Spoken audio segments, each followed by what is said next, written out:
इस development diary में हम दिखाएंगे कि हमारी जो मक्खियाँ हैं या फ्लाइज़ हैं वो जो स्पॉन होती हैं, तो मैं चाहता ही हूँ कि ये इस सारे के सारे बॉर्डर के ऊपर स्पॉन हो। ठीक है।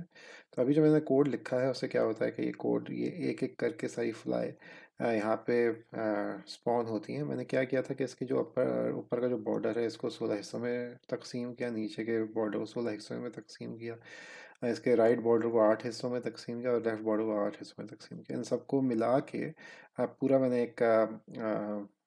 एक लिस्ट बनाई है जिसके अंदर ये सारे पॉइंट्स मैंने सेव कर दिए हैं। अब ये गेम के अभी टेस्ट करने के लिए क्या ये वाकई में वहाँ पे स्पॉन हो रही हैं, तो मैं इसको प्ले करता हूँ। अभी ये स्पॉन करने के लिए आप देखेंगे ये तो एक नॉर्मल फ्लाई है जो कि बीच में उड़ रही है। तो मैं इधर आया था, तो आप ये देखेंगे कि पहली फ्लाई यहाँ पे उसने बना दी है। अब दूसरी फ्लाई एक ख़ास डिस्टेंस के बाद स्पॉन की जा रही है, फिर तीसरी फ्लाई, फिर चौथी फ्लाई, पांचवी फ्लाई। जो इरादा है वो ये है कि वक्त के जब भी गेम खेलेंगे तो ये इन पूरी बाउंड्री में से कहीं पे भी फ्लाई एक बनेगी और फिर वो एक कर्व को फॉलो करेगी। अभी ये कर्व है, ये सिर्फ एक कर्व डिफाइंड है।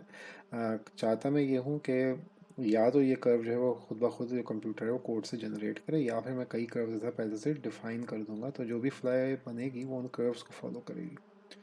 अगर ये प्रोसीजरली यानी कि मेरे कोड के ज़रिए से कोड कर्व बनना शुरू हो गया तो उसकी वजह से फिर हर बार जब भी कोई फ्लाई उड़ेगी तो एक नए कर्व के हिसाब से उड़ेगी। वो कर्व जो है वो पूरा का पूरा कंप्यूटर डिसाइड करेगा कि वो फ्लाई को कैसे उड़ना चाहिए। अब इसी कोड को मैं ऐसे चेंजेस करता हूँ। इसमें मैंने अभी इंडेक्स प्लस प्लस किया था, इसकी वजह से इंडेक्स जो जीरो से स्टार्ट करता है, ये सारे के सारे स्पॉन पॉइंट्स हैं। इंडेक्स जीरो से स्टार्ट करता है, पहले इंडेक्स पे स्पॉन होता है, फिर दूसरे इंडेक्स पे स्पॉन होता है, फिर तीसरे इंडेक्स पे स्पॉन होता है। इसको मैं यहाँ से ख़त्म करके मैं क्या करता हूँ कि इंडेक्स को मैं एक रैंडम वैल्यू देता हूँ।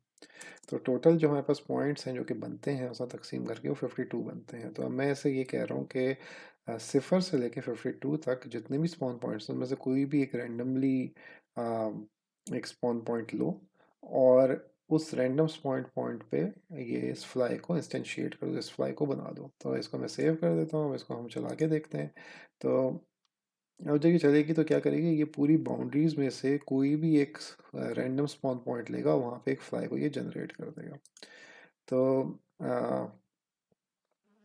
इसको अब चलाते हैं, तो इसका हम सीन में देखते हैं। तो आप देखेंगे पहले इसने इधर जनरेट किया फ्लाई को।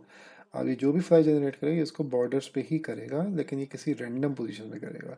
तो इस तरह जनरेट करने से जब भी कोई गेम चलेगी तो ये पूरा रैंडम जनरेशन होगी, तो फ्लाई कहीं पे भी जनरेट कर देगी और फिर जहाँ पे फ्लाई जनरेट होगी उसकी पोजीशन के हिसाब से वो एक कर्व बनाएगी और उस कर्व को फॉलो करेगी। अब जैसे कि फ्लाई इधर जनरेट हुई है और कर्व यहाँ से शुरू होता है, उसका कोई फ़ायदा नहीं है। तो जो कर्व है वो इस फ्लाई की ही जनरेशन पॉइंट से स्टार्ट होगा और फिर वो कोई एक ख़ास कर्व को फॉलो करेगी, जो कि मुझे अभी कोड लिखना है जो कि बताएगा कि ये कर्व कैसे है, कैसे बनेगा और कैसे फॉलो होगा। तो वो आपको अगली डेवलपमेंट डायरी में बताएंगे।